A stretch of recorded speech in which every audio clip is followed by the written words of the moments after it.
Hello, everyone, and welcome to our participant worldwide. Yole Group is pleased to organize today a new webcast on passive component technologies and market trends for power converters. I am David Jordan, Senior Global Sales Manager at Yole Group, and I will guide you during this webcast.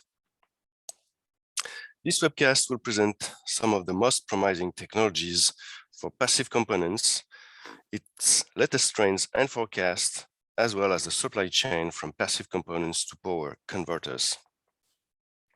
So I would like to introduce our today's speaker, Shalu Agarwal, PhD Technology and Market Analyst in Power Electronics and Materials at Yole Intelligence, part of Yole Group. So before we get started, let me remind you that you can submit questions to our analysts during all the live event. You can use the Q&A box at the bottom of the screen. The questions will be answered right after the presentation. And in case we don't have time to answer all of them, we will follow up with you by email. To conclude, this live event is recorded and you will receive an email with the link to access the recording session on Monday. So let's start the webcast. Shalu, the floor is yours. Okay.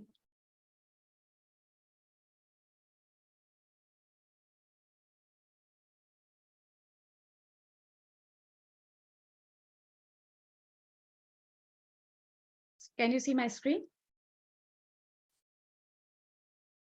Yes, it's okay. Let's go. Okay.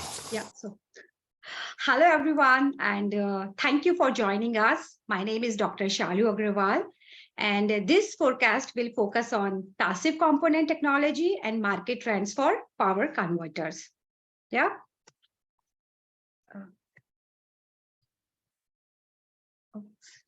Okay. So as this webcast will focus on power converters. So the following minutes, we will talk about power electronic applications. So in general, if you see that power electronic applications are growing, and in power electronic applications, we have various segments. Yeah, we have industrial, renewable, automotive, computing, consumer, and many more. There are various drivers for the growth of power, that particular power electronic application segment. But if you see in general, the main driver for the growth and innovation of power electronic applications are reduction of carbon dioxide emission, higher reliability, and higher efficiency. If you see any power electronic applications, we have power converters. Yeah, in power converters, we have two main components. One is active component and another is passive component. Active components which supply energy to the circuit. For example, we have silicon IGBT, silicon carbide MOSFET, and passive components which don't supply energy, but they dissipate energy, absorb or store energy in electric field or magnetic field. Today, if you compare active components with passive components, then active components are more in the focus of development. Compared to active components, we don't see a lot, like passive components are not so much in focus of development. In this webcast, we will focus on these passive components, four main passive components: capacitors, inductors, resistors, and laminated boost bar. Because even if the active components are more focus of development, but if you talk about any technology, and if you want to see the maximum benefit or maximum advantages of any technology, in that case, active components and passive components must have good matching. If we have a good active components, but not that good passive components, then finally we don't get the maximum benefit of that technology. So according to us, that active components and passive components both are equally important for a power converter.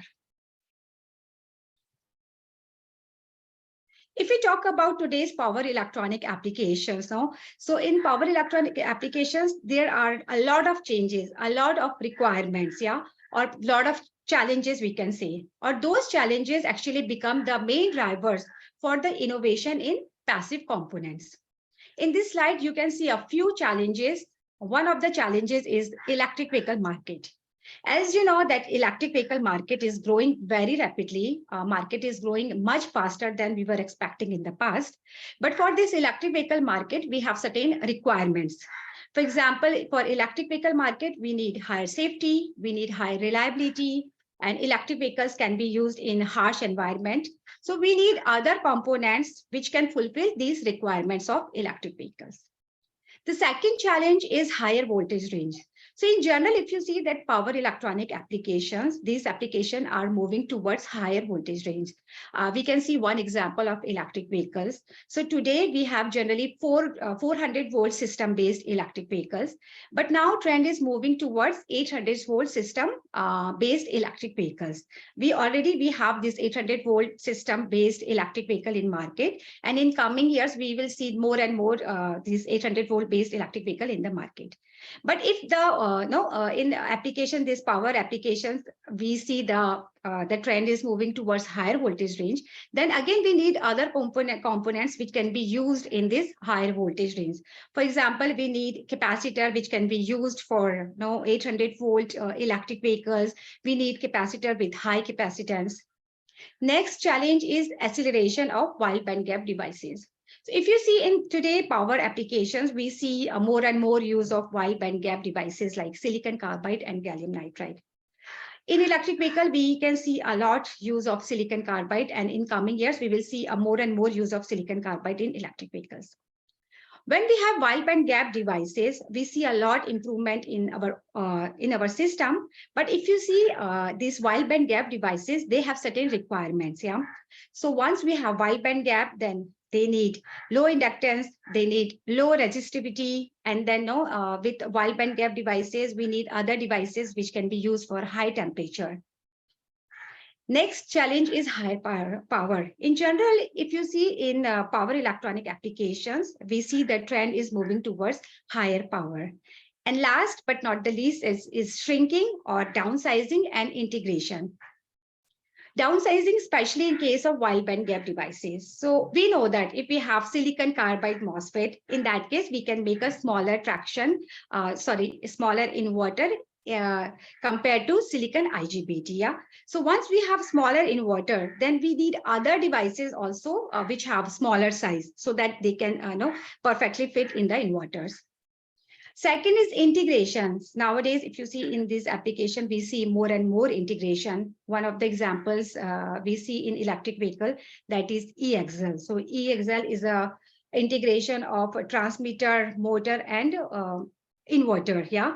So once we have higher integration, it means we have devices which are closer to each other. And when we have devices closer to each other, then there are many other challenges. Yeah, there will be we need other devices which have high thermal dissipation. Yeah, because in that case, when we have systems together closer to each other, then better thermal managements are needed. So all these challenges, actually, they are main driver for the passive component innovation. To fulfill these challenges, we need either improved passive components or we need new passive components. So as we have seen that in power electronic applications, there are many challenges, and to fulfill their challenges, these passive component technology need to be improved. So in this coming chapter, we will focus on the technology trend of various passive components. What are the challenges? How these passive component market is evolving, and what is the current technology of these passive components? So let's start one by one. First, let's talk about technology trend of capacitors. So what are the main functions of capacitors in power converters? In power converters, capacitors has three main functions. One is filter. Filter means to filter out certain frequency. The second function of capacitors in power converter is DC link, meaning these DC link capacitors, they provide more stable DC voltage, or they limit the fluctuation of DC voltage. And the last function of capacitor in a power converter is a snubber, meaning to reduce the parasitic inductance of electric wiring. In market, we have various kind of capacitors, but for power electronics, we have three main kind of capacitors: aluminum electrolytic capacitors, film capacitors, and ceramic capacitors. So based on the frequency requirement and energy density requirement, any of those capacitors can be selected. And if we talk about in terms of voltage, so different capacitors can be used for different voltage range. For example, if you want to use capacitors for low voltage applications, low voltage meaning less than 500 volts. In that case, most commonly used capacitor is electrolytic capacitor, and ceramic capacitors can also be used. But once we move from 500 volt to higher voltage range, in that case, a film capacitor, especially polypropylene based capacitor, is the excellent fit. So for low voltage today, electrolytic is the most common, but for high voltage application, film capacitor is the most commonly used capacitors. Here is the key technology evolution of capacitor technology. So if you see from past till now, there are always a new power applications. For those power applications, there are new requirements and new challenges. So based on those requirements, we can see a lot evolution in this capacitor technology. For example, if you see here that in the past, we had only electrolytic capacitor. Then we had film capacitors. And if you go from past to, like in 2015, 2019, you can see we have very improved film capacitors. The capacitors which can be used for high temperature range, capacitors which have thin film. Like today, we have film capacitors which have thin film thickness is less than 2 micrometers. Then today we have capacitors with high dielectric breakthrough, high capacitance density. So we can see a lot of evolution in this capacitor technology. But still, if we talk about today's power electronic applications, there are a lot of requirements, and those requirements, to fulfill those requirements, a lot of improvement in today's capacitor technology is needed, or either we need new capacitor technology. So if I say improved technology, so improved technology in terms of high capacitance. Today we need capacitors which have higher capacitance, which have higher temperature tolerance, which have vibration tolerance. Especially for electric vehicle and industrial motor application, we need capacitors which have high tolerance for vibrations. Smaller size, especially for wide band gap system, we need small size or downsizing of capacitors. Then, as we have seen in previous slides, that in power applications, we have wide voltage range, moving in electric vehicle is moving from 400 to 800. So other applications also, we see that trend is moving towards high voltage range. So we need capacitors for wide voltage range. Then we need high switching frequency, automatic manufacturing process. So a lot of improvement are still needed. Now let's talk about technology trend for inductors. Inductors is another important component of any power converters. And what is the function of inductors? Actually, inductors store energy in magnetic field. And this here, if you see the upside, this is a general structure of power inverter. In power inductors, we have two components. One is wire wound made up of copper, and then magnetic core. But sometimes we don't see magnetic core in our inductors. In that case, we call it air core inductors. In magnetic cores today, we have two types of magnetic cores which are commonly used in power inductors. One is ferrite based and another is metallic magnetic materials. So what are the function of magnetic core in inductors? So the main function, you can see magnetic cores have three main functions. One is store energy. Second, it provides mechanical support. If we don't have these magnets, then there will be only copper wire. So if you put any magnetic core, then it provides the mechanical support. And then if you see magnetically, then it provides medium to concentrate the flux. Okay, so these are the main function of magnetic core in inductors. In the previous slides, we have seen that in power electronics, we have ferrite-based inductors and metallic magnetic material inductors. In ferrite-based, we have two types of ferrite today, in nickel zinc-based and manganese zinc-based. All these nickel zinc ferrite, manganese zinc ferrite, metallic magnetic materials all have different properties. So it depends on the requirements. Any of those magnetic materials can be selected. So requirements in terms of cost, in terms of other properties like inductance, efficiency, resistance, ferrite or metallic magnetic materials can be selected. In this slide, you can see a main technology evolution. So same like capacitors, as power applications requirements are changing, we see a lot evolution in inductor technology also. So in the past, we had only ferrite-based inductors.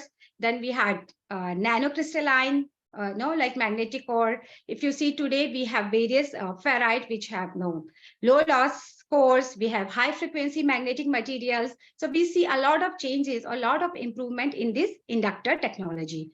And today, if you see, we have integrated magnetic components. Integrated means one component which can be used as inductor and transformer. Same like capacitors, even though we see a lot of evolution in this inductor technology, but based on today's power electronic application, a lot improvement is still needed. A lot improvement, as in case of downsizing for wide band gap technology, we need high reliability, especially for electric vehicle application. We need enhanced electromagnetic interference behavior. Saturation limit in inductors, we have saturation limit, so we need higher saturation limit. And vibration for motors and electric vehicles, we need inductors which have better vibration tolerance, then better thermal management, especially for integrated system, high frequency requirements, high temperature requirement, and low core losses. So these are the challenges or requirements which need to be improved, or otherwise we need new technology for inductors. Third passive component is resistors. So in this chapter, we will talk about technology trend for resistors. In general, we have two types of resistors, fixed resistors and variable resistors. In power electronics, we use film resistors, and in this film resistor, we have various types of fixed resistors. But in general, we use three types of fixed resistors: film resistors, wire wound resistor, and steel grid. In power applications, the resistors have many functions like capacitor discharge resistors. We need a snubber resistor, balancing resistor, pre-charge resistors, and all those technology, wire wound resistor, thick film resistor, metal grid, they have different properties. So based on the requirements, any of those technologies can be selected. If we talk about innovation in resistor technology, we don't see a lot innovation in this resistor technology. The main innovation we see in resistor technology is one is reduction of size and weight of resistor, and then better cooling system. The last passive component is laminated boost bar. What is laminated boost bar? So actually it's the interconnection system. So in power electronics, we have like various kind of interconnection system, like power PCB, boost bar, general normal boost bar, then flexible boost bar, cable, wires, and laminated boost bar.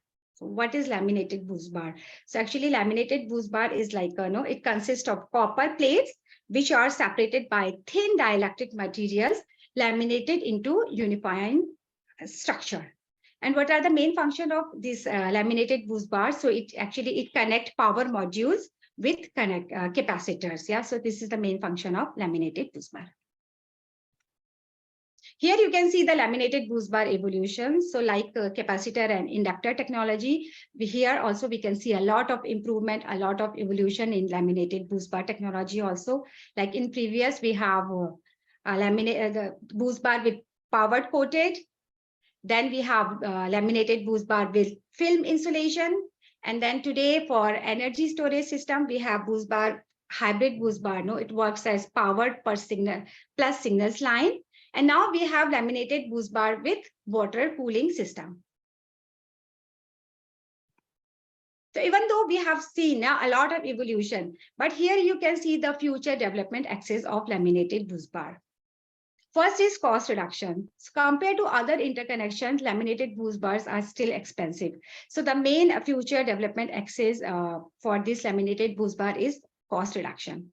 Second is greater performance. Like other passive components in this laminated boost bar, also we need a greater performance, like boost bar, which can be used for high temperature range, for higher frequency switches. Yeah. And the third development axis is multifunction and integration. So yeah, in whole power applications, we see a lot of integrations. So in laminated boost bar also, we need integration. Integration means, for example, two-in-one solution. Two-in-one means which can, a boost bar for power and signals. Or integration meaning that laminated boost bar integrated with thermal management system. And then last future development axis is process and equipment. So in this case, like we need process to reduce the lamination time, or we need process to reduce the risk of creation of microcavities in laminated structure. So in this technology also, laminated boost bar, a lot improvement is needed. Okay, so now in this chapter will focus on market forecast for passive components. So in this webcast, we are focusing on passive components for converters. So in this slide, you can see the converter market. To calculate the market for converters, we took 6 applications: motor, photovoltaic, electric vehicles, wind, rail, and UPS. So from this graph, you can see that converter market in 2021 was around $54 billion. And by 27, it will reach by $76 billion. And here is the passive component market for the same power converters. So from this slide, so we took the same applications, and from this slide or this graph, you can see that in 2021, the total passive component market was around $7 billion. And by 2027, it will reach by $11 billion. Here, if you see the application-wise, then the biggest application for passive components would be electric vehicles and industrial motors. Here, you can see the converter market and passive components. So from this slide, we can see that actually passive components represent around 15% of converter market, and 15% is a significant value. Yeah. So if you see the overall converter market, passive components have a significant value in total power converter market. Here you can see passive component market in terms of passive components. So market for capacitors, inductors, resistors, and laminated boost bar. From this graph, we can see among all those 4 passive components, capacitor and inductors has a biggest market. Here you can see the passive components evolution from 2021 to 2027. So you can see from 2020 that passive components market is growing with the CAGR of 7.9%, which is quite decent. And compared to all the passive components, here also you can see that capacitor and inductors has the biggest market. Here is the power component evolution between 2021 to 2027.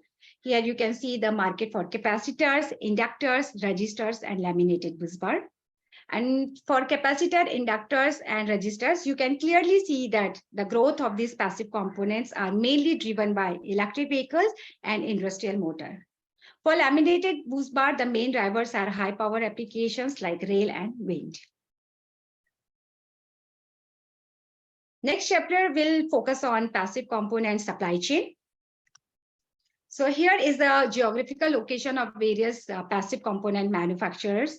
And from this slide, we can see that top passive component manufacturers are mainly located in Japan, like TDK, Nichicon, Nippon, Rubicon, Panasonic, and many more.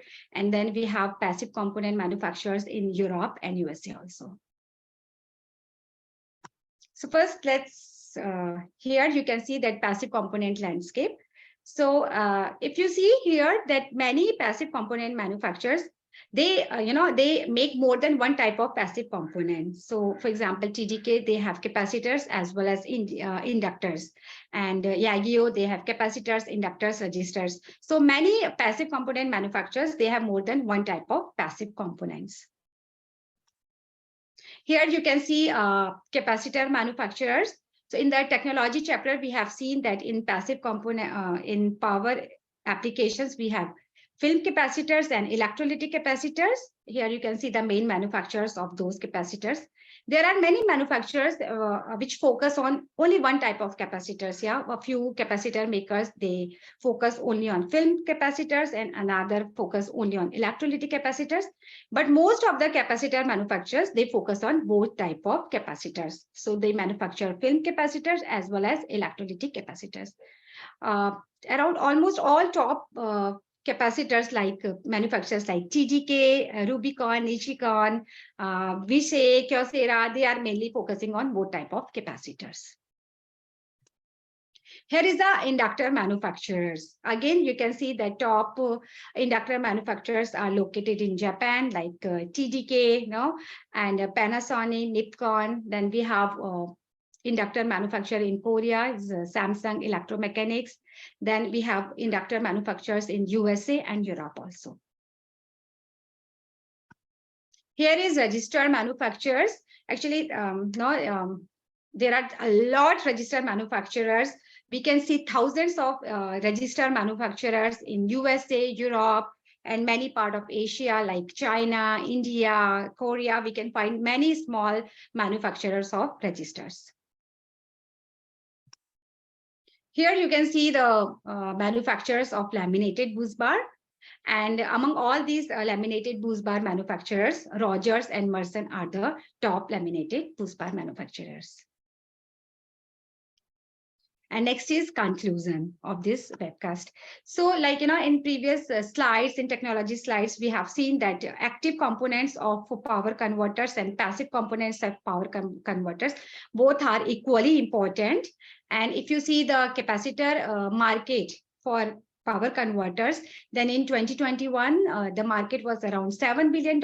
And by 2027, it will reach by $11 billion. Today, if you see in power electronic applications, we have specific requirements. Yeah, like today we need passive components for power electronic applications, which have this vibration tolerance and which have which can be used for high voltage applications. The passive components which can be used on wide band gap devices. We need passive components with smaller size and which can be used in integrated system. Passive components for with high temperature tolerance, high reliability, and better thermal management system. And actually, these requirements are the main drivers for the innovation in components for power electronics. In case of supply chain, if you see, then we clearly see that many companies of passive component manufacturers are diversifying their business. And many passive components, if we supply one component, can also supply other passive components also. Yeah, thank you. And now we are open to answer your questions. Thank you very much, Shalu, for your very nice presentation. Yeah, thank you. We received many questions for you, and let's begin with the first one. Do you see any shortage of the passive components in the coming years? Shortage of passive components. See, in general, we don't see any shortage of passive components in coming years. But as we have seen in this webcast, the market for power electronic applications are growing rapidly. So, like if the demand for example, electric vehicle will increase rapidly. In that case, the demand for passive components will also grow. So in general, passive component manufacturers should monitor these power applications growth very closely, and they should start increasing their manufacturing capacity. And there are many passive component manufacturers who already started increasing their production capacity. But in general, we don't see any shortage of passive components. Right, thank you.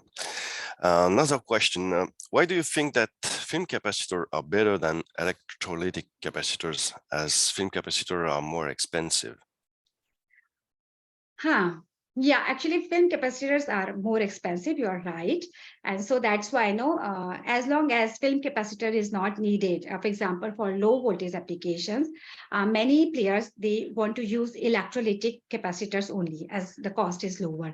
But then when we move towards high reliable applications, in that case, if you see that film capacitors have more advantages over electrolytic capacitors.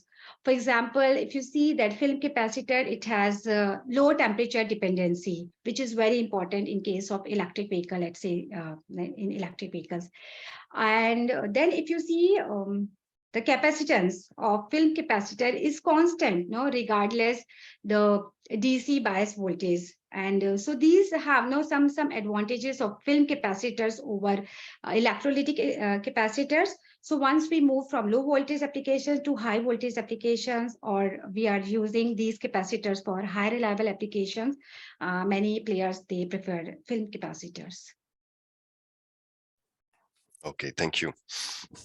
And about the electric vehicle that you just discussed, do you see the use of laminated boost bar in this kind of application? Laminated boost bar, as we have seen in WEBCAST, that the laminated boost bar is still expensive than other interconnection methods like wire and all simple boost bars. So we see right now the use of laminated boost bar in high power applications like rail and wind. But now we also started seeing the use of laminated boost bar in electric vehicles. So not like hybrid electric vehicle, but full electric vehicle, plug-in electric vehicle, we see that many players, they started using laminated boost bar. If you see total today, around 10 to 15% of electric vehicle markets, you see use of laminated boost bar, but still it is used for high power applications. All right, thank you. We have time for a last question. How about MLCC? Can they use it for DC link application? MLCC, we don't see use of MLCC for DC link applications. So today, if you see, MLCC is used for low voltage applications like consumer applications.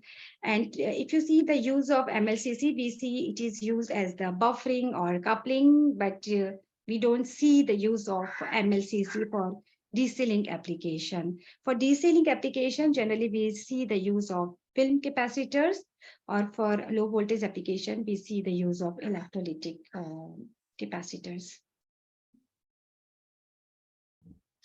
All right, thank you very much, Shalou. Thank you. We have a lot of questions, and we will answer the remaining questions by email. Okay. So the webcast is now ending. Thank you very much, Shalou, for your time and expertise and your energetic speech. Let me remind you that you can find all our products, teardown, reverse costing reports, technology and market reports, or our quarterly data monitor on our website, a new website, yourgroup.com. Feel free to subscribe to our communication and stay informed about our latest news and product launch. Finally, let me remind you that you will receive the replay video as well as the presentation next week through our website. In any case, do not hesitate to contact us if you have additional questions. You can find our contact details in the presentation. Thank you all for joining us today for this webcast. Have a good day and take care. Bye-bye. Bye.